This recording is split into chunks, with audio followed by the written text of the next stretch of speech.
Thanks so much. As you can imagine, with my last name, the first day of school was a nightmare, so this is good. Before we get going on the panel, I'm just going to have Nick and Jenny introduce themselves real quick and give their favorite Taco Bell menu item. All right, good to be here. Good to meet you all. Nick Robinson, based in LA, global marketing at Meta for a wearables business. And favorite Taco Bell menu item, it goes back to when I was a kid, cinnamon twist. I never get old. Nice little treat. Jenny Danzi. I lead the Pepsi brand team, and I'm going to echo the cinnamon twist, but add a chicken quesadilla and most critically a Pepsi Zero Sugar. No, I'm not on it. No, that would solve it. These are errors. Testing. Hello. Yes. There we go. Good. Thank you. All right. Yeah, and I'm Pat Forquer. I'm the CRO at Jacquard, and definitely a chalupa plus cinnamon twist combo for me. It takes me back to my childhood and fun memories. So let's get into it. So consumer demand trends. Jenny, let's start with you, and then Nick, we'll go to you. So what are the trends you're seeing, Jenny, within your consumer base, and what sort of tactics and strategies are you guys deploying, either physically or digitally, to sort of respond to that? I think trends are only accelerating. Like 10 years ago, I was in a strategy team and we had this deck of 10 macro trends, and like the macro trends did not change. They were things like health and wellness and money is tight. Now trends are like, okay, we are done with Brad Summer and we're very demure, very mindful. And thank goodness I hire people much cooler than me, and so they warned me about that a month ago. Like, hey, you might not be seeing this on your feed yet, but like demure fall is coming, and here's the source material. And so by the time it hit peak brand engagement, we had a whole Pepsi social calendar ready for demure fall. So I think it still is all the tools we've always known. It is about consumer empathy and sitting with real humans and looking at how they're spending their money and what they're asking for, but you have to be even more nimble and able to accelerate a lot faster. Because I think the other difference is these things that were just extremely online maybe 10 years ago are now graduating to the mainstream. And so people who watch the Today Show are going to learn about these trends, and they will be interested in what brands are doing to engage with them. So you have to be on top of that and ready to ride that full wave when it does hit everybody. Yeah, as far as trends and that we've been seeing, like we notice a lot of trends, but we also operate in a world where we're creating the category. And so what comes with that is that people, they like things now, they like things instantaneously, but they also need to try the product, especially when we're dealing with products that people have never experienced before. And so as we think about how we show up across our markets, like retail, like what does that look like? How do we give people demo experiences? To try our smart glasses, just mixing, like moving fast and moving at the speed of culture while also slowing down and giving people a chance to really absorb and take in your product. That's awesome. So as you guys think about leveraging technologies to keep up with that, what are the everyone's talking about AI. Everyone's a drink when I say that. So you talk about AI.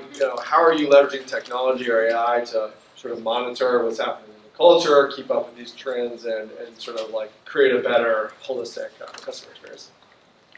I think Scott Galloway said it well. AI is not going to take your job, but somebody who knows how to use AI is going to take your job. And so I think it goes back to, you're trying to understand real humans, you're trying to sell to real humans. That touch is still really important, but are there AI tools that can help you be better at your own job? So we use it to do kind of media buying and model our audiences and make sure that we can scale our dollar. We actually just this week got access to an internal AI tool, so everyone on the Pepsi brand team has a license, and we can build our own images, and we can use those for consumer testing. So we're playing with it. I think it is early, and the point is, how are you going to learn about it and try it? Even my 6-year-old knows how to talk to ChatGPT and like design an arcade for a basement. Like, that is the future workforce. And so I think it is, are you using it? Are you seeing if it can edit your emails? Are you learning what works and what doesn't? And I think viewing it as something to engage with rather than shy away from. I'll answer it through 2 lanes. One, like similar to what you said, Meta provides a lot of internal AI tools just to get us a little bit more familiar, acclimated, and figure out how it can help power the work that we're doing. But then also the other way is like with our product, the smart glasses, AI is native to the product. It is absolutely core to the capabilities that it unlocks. And so as we try to make sense of what is AI, similar to a couple years ago when we were trying to make sense of the metaverse, it's a lot of education. It's a lot of how do we start to add new AI capabilities into our products and do it in a way that's very palatable for our audience to easily digest. That's awesome. I'm going to need the arcade design you mentioned there. He would be happy to sell it to you. Yeah, we'll get that there.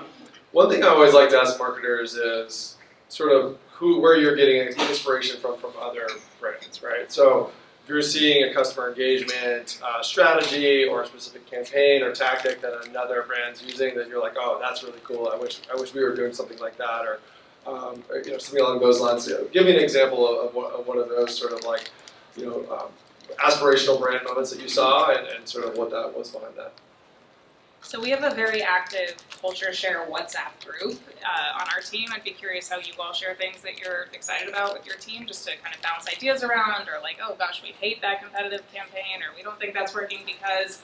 So one that recently lit up that chat was actually a Figs ad, if anyone knows the Scrubs company. So the Olympics is a super crowded space. There was a lot of great advertising on those streaming platforms, but it kind of started to look the same. Like it's a lot of sweat and a lot of athletes, and you're feeling something, but you're not really attaching it to a brand. And what I loved about Figs was that they came in with this really distinctive point of view, that we are about the healthcare workers that keep these athletes going.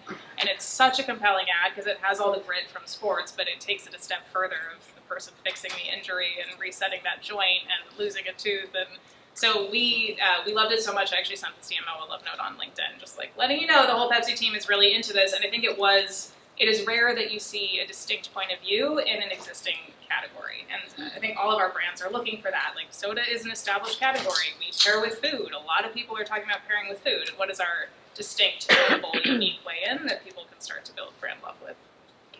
Yeah. Well, I'll start with I think the word culture gets thrown around a lot, and we're all at a point where we're in our companies and we're in our organizations and we're trying to figure out how do we borrow from culture? How do we stay culturally relevant?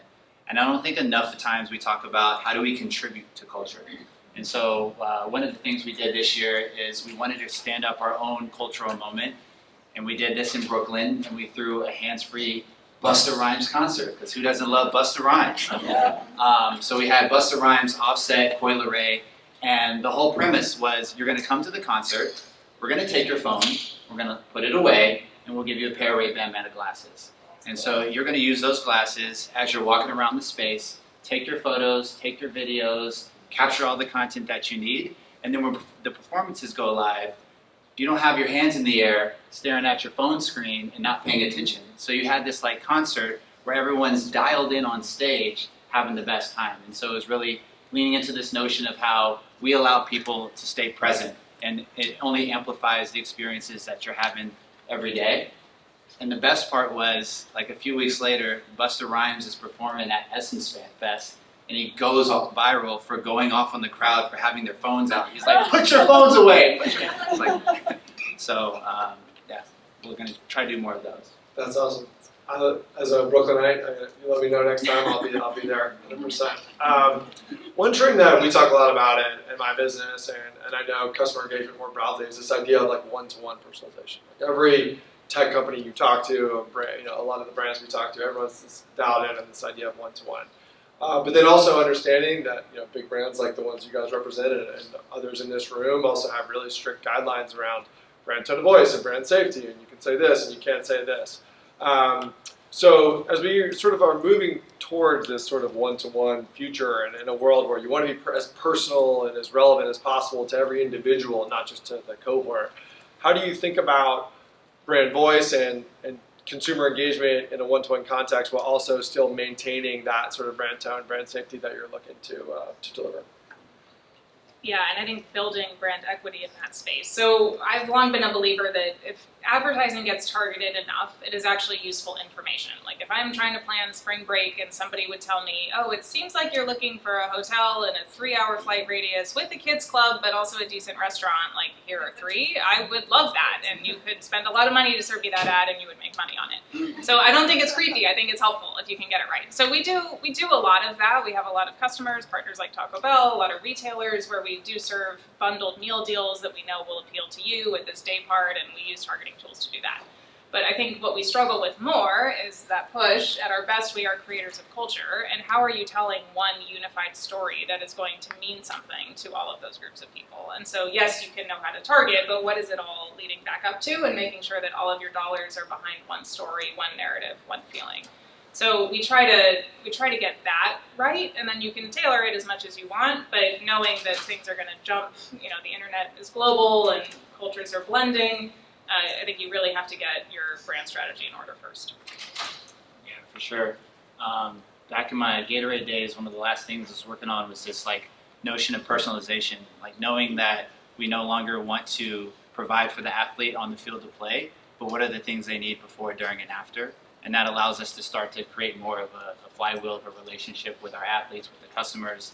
And that's a severely different dynamic than what we go through today. Again, as I mentioned earlier, being in creating a new category, not really kind of starting to define what is our set of brand principles and guidelines, and starting to better tailor and understand who our audience is. And as we start to unlock new features, new capabilities, defining who our brand is, and also defining the category and driving education along all 3. And so that's why it's always important, I think, as we scale digitally, to always have those one-to-one relationships in person. Those in-person human interactions are extremely important. Yeah, that's one of the cool parts about your guys' business is you blend the physical with the digital, and that's something I'm really excited about moving forward. So last thing here was just trying to think of looking forward. Obviously, you guys both have a ton going on, working on a ton of different projects. But what's 1 or 2 things that you're working on now that gets you excited in the morning that you think is really fun, as much as you can share, obviously. But what's one thing, either internally or sort of trends to the market, that gets you going? It's almost football season. NFL fans in the house? Yeah, so the NFL is a longtime partner of PepsiCo, and we have a pretty epic football campaign coming this year that we think is going to create culture. So, and we're using AI, and you can put yourself in the campaign. So stay tuned. Next week we're excited about that. I love that. I'm an NFL fan. For us, more Busta Rhymes concerts. I think being a new brand, this was a year of trial and learning and doing activations at F1 Miami and Grammys and Olympics, and trying to understand what sticks, what's resonating, how do we start to build and iterate for next year. So next year is a white space in determining what cultural moments we show up at, and what's gonna resonate. So super excited about that. Yeah. Awesome. Well, thank you both so much for the time, and I know Brand Innovators has some stuff coming up with the Rams, so I'm very excited for that later in this football season. But cheers, thank you both. Thank you.